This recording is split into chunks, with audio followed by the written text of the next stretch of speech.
포이맨 칼럼. 지방교회에 대한 질문과 답변 1.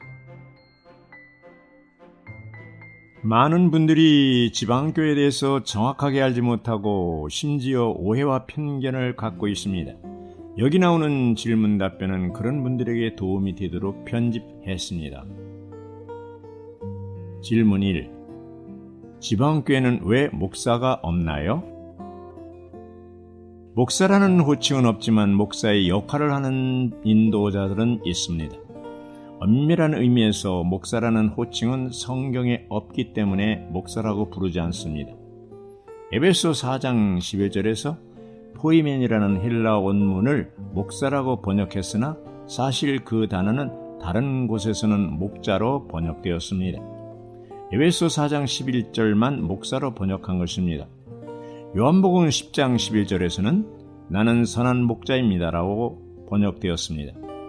성경은 각 지방에 있는 교회에서 감독하는 사람을 목사가 아닌 장로라고 부릅니다. 사실 감독과 장로는 동일한 사람들인데 장로는 영적으로 성숙한 사람을 말하고 감독은 장로의 기능을 가리킵니다. 따라서 성경에는 복수의 장로 그룹이 지방에 있는 교회를 감독하고 목양했습니다. 그런데 성경의 가르침과 달리 감독, 곧 주교가 장로보다 높다고 가르친 사람은 2세기 무렵의 이그나티우스였습니다. 이러한 잘못된 가르침을 토대로 주교, 대주교, 추기경, 교황이라는 성직 계급 제도가 생겨났고 이러한 천주교의 실행이 종교개혁 이후로 개혁교회들은 이름을 바꿔서 목사라는 명칭을 사용하게 되었습니다. 그러나 주 예수님은 계시록에서 자신을 다른 성도들보다 높게 생각하는 니골라당의 행위를 미워한다고 말씀하고 계십니다.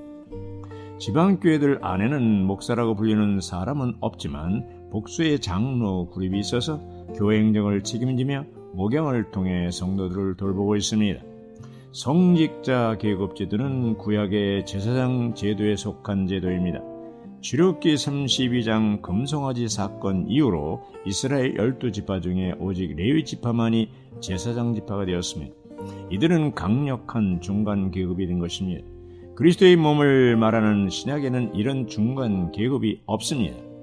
에베소 4장 11절 그가 혹은 사도로 혹은 선지자로 혹은 복음을 전하는 자로 혹은 목자와 교사로 주셨으니 주님께서는 죽고 부활 승천하신 후 교회 안에 은사들을 주셨는데 그 중에 목자와 교사가 있습니다. 목사는 목자를 잘못 번역한 것입니다. 이들의 기능은 성도들을 온전하게 하며 그 사역에 일을 하게 하며 그리스도의 몸을 건축하는 것입니다. 그러므로 교회 안에는 분명 목자와 교사가 있습니다. 그러나 이들은 목사로 호칭하거나 성직자로서 특별한 계층으로 인정하지 않습니다. 그리스도의 몸인 교회 안에는 많은 지체들이 있고 목자와 교사는 그 지체들 중 일부가 갖고 있는 은사일 뿐입니다. 질문 2. 지방교회는 어느 교단에 속했습니까? 어느 교단에 속했습니까? 라는 질문을 받으면 교파에 있는 사람들은 대한예수교 장로의 합동교단입니다라고 즉시 답변할 수 있겠지만 회복 안에 있는 성도들은 답변하기가 어려울 것입니다. 왜냐하면 우리는 교파에서 말하는 교단이 없기 때문입니다. 사실 질문 자체가 성경적인 것은 아니지만 사람들이 우리에 대해서 뭔가 알려고 할 경우 이런 질문을 하고 있기 때문에 이 점에 대해서 우리의 태도는 분명해야 합니다. 최초로 이 땅에 나타난 교회는 예루살렘에 있는 교회입니다.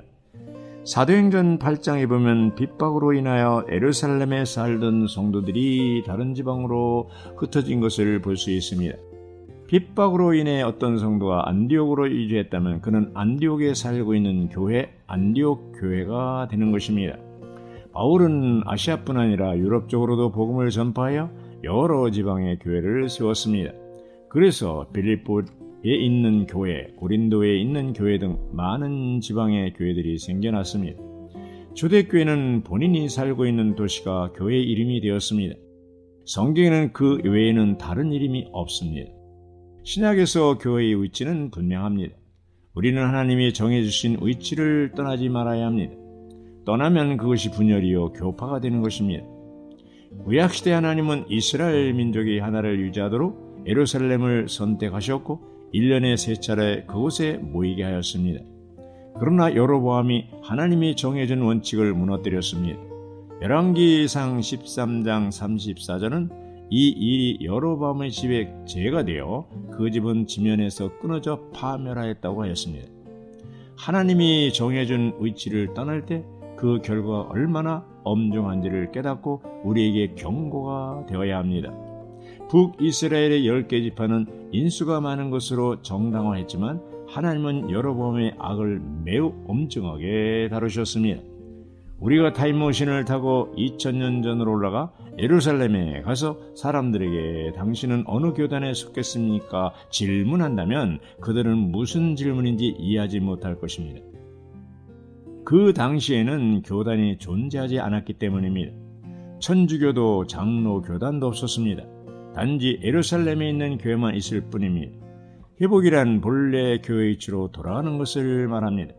그러므로 어느 교단에 속겠습니까? 라는 질문을 받는다면 자연스럽게 우리는 교단이 없습니다라고 말해야 합니다. 교단이 없는 것이 정상입니다. 지방교회들은 또 하나의 교파가 아닙니다.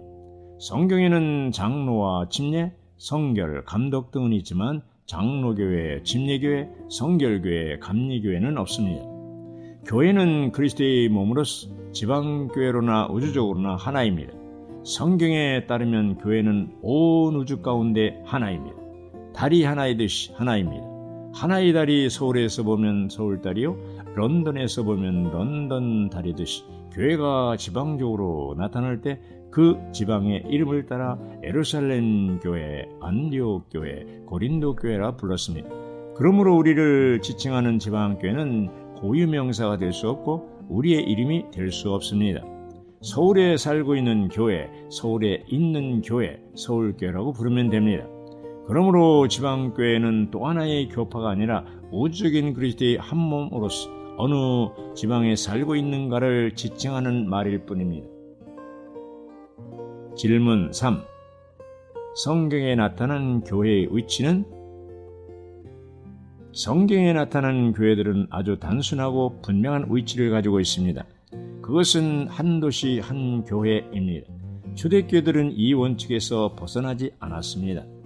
그러나 천주교가 그 위치를 벗어나기 시작했고 루터가 종교 개혁을 했지만 본래 위치로 돌아오지 않았습니다.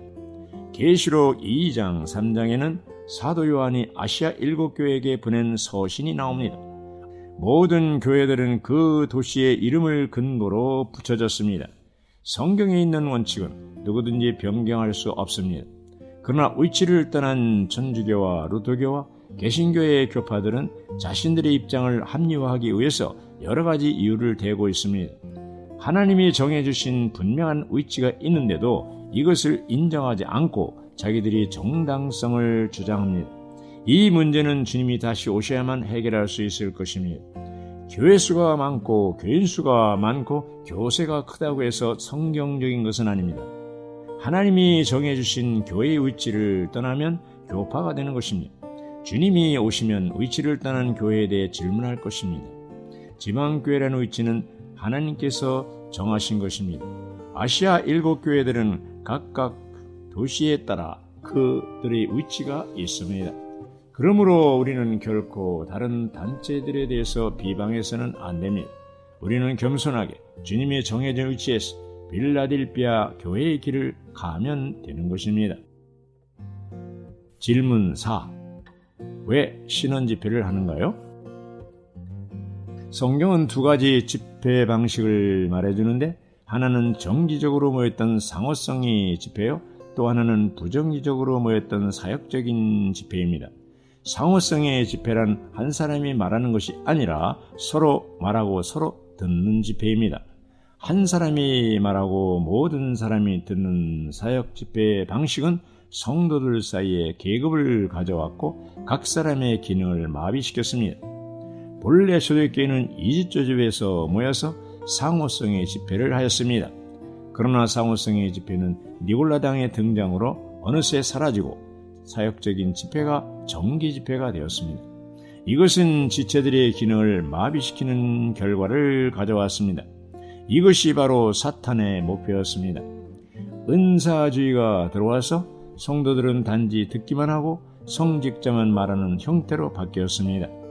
고린도전서 14장에 예언하다는 미래를 이겨낸 뜻보다 현재 건축하는 의미가 더 큽니다. 안위하고 격려하는 말, 또 사람들을 책망하고 판단하는 구절에서 알 수 있듯이 미래를 예측하는 것보다는 현재적인 의미가 더 크다는 것입니다. 우리는 주일 집회에 모든 사람들이 신원함으로 초대교회의 실행을 회복해야 합니다. 신원은 구약과 신약에서 세 가지 뜻으로 사용하고 있습니다. 첫째, 하나님을 위하여 말하는 것이고, 둘째, 하나님의 말씀을 말해내는 것이고, 셋째, 하나님의 말씀을 사람들에게 심어주는 것입니다. 신원은 초기 교회 시대의 모든 민원이들이 실행하던 보편적인 실행이었습니다. 그러나 교회가 하락하면서 상호성의 집회는 주중에 모이는 집회가 되었고, 사역적인 집회가 정기 집회로 주일날 모이는 집회가 되었습니다. 한 사람이 설교하고 청중이 드는 것은 열국의 풍습을 따른 것입니다. 주님이 원하시는 것은 모든 지체들이 기능 발휘하여 상호성의 집회를 하는 것이었습니다. 그래야 니골라당의 성직자 계급 제도에서 해방받을 수 있습니다. 참으로 신원 집회를 회복하는 것은 제2의 종교개혁이라고 할 수 있습니다. 만약에 개혁교회 목회자들이 신원 집회를 도입하면 매주 설교 준비하느라 고생하지 않아도 되고, 성도들을 온전케 하여 기능 발휘하도록 도울 수 있어서 참으로 주님이 기뻐하는 목양을 할 수 있을 것입니다. 질문 5. 회복력 성경의 장점은 무엇인가요? 성경은 예전부터 언제나 그렇게 통용되었던 것은 아니었습니다. 사실 6세기부터 14세기까지 성경은 대체로 일반 사람들이 접근할 수 없는 것이었습니다. 이 기간 중 성경 안에 담겨있는 밝은 빛과 그 안에서 계시되고 초대 그리스도인들이 누렸던 소중한 진리들이 대부분이 일반적으로 통용되지 않았습니다. 1500년대 이후 마르틴 루터가 믿음으로 의롭게 되는 것을 처음으로 깨달은 때부터 주님께서는 점진적으로 그분의 말씀에서 더 많은 빛과 진리를 회복해 오셨습니다.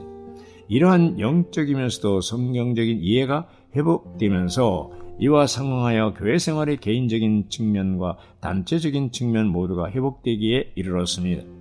회복력 신약 성경이라고 명령한 것은 바로 그 본문과 각주가 이러한 진리들과 체험들의 대부분을 결정화했기 때문입니다.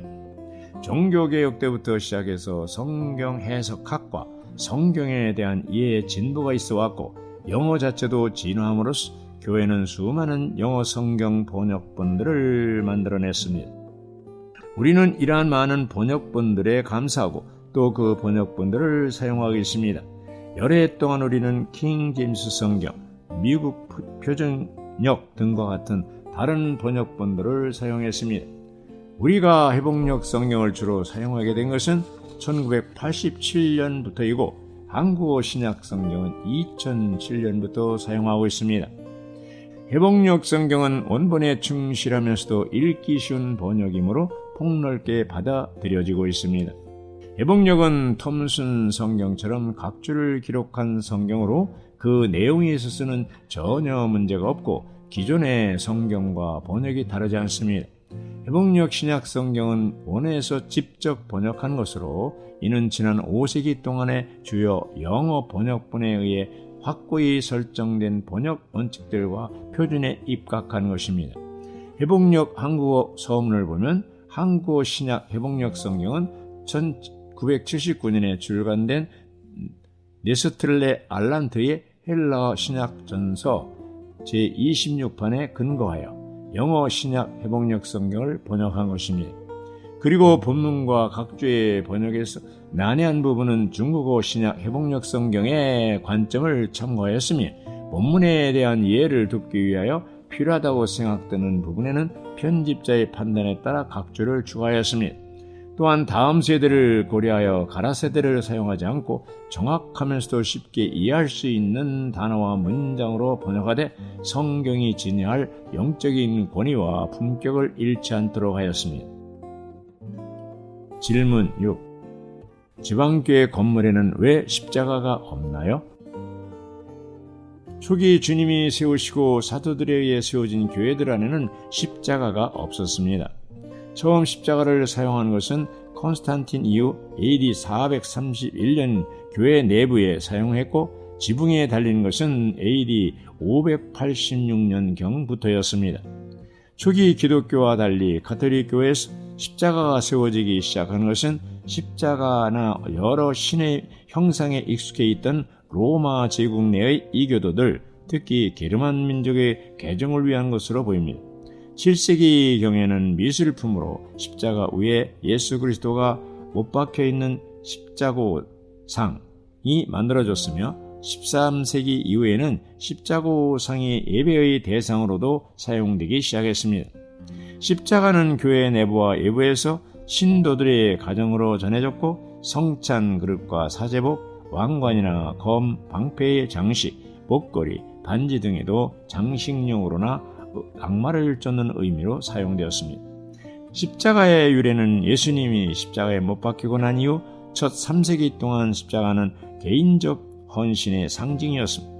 처음엔 점체 드러내놓고 그것을 쓰지는 않았는데 4세기에 접어들어 로마 황제 콘스탄티누스가 주화 제작의 십자가를 사용했습니다. 그가 십자가를 숭상하게 된 것은 그리스도의 십자가가 하늘에 비친 것을 보고 그가 전쟁에 승리했다는 데서 유래한 것으로 전해졌습니다. 그 이후 십자가는 교회의 상징물이 되었습니다. 그리스도의 몸이 붙은 십자가상은 아마 5세기경에 생겨났을 것으로 짐작됩니다. 그러나 이것이 교회당의 제단에 등장한 것은 13세기에 이르러서였습니다. 십자가는 밖의 문제가 아니라 바울이 갈라디아 2장 20절에 말한 것처럼 내재적인 문제이기 때문에 지방교회 건물에는 십자가가 없습니다. 아멘.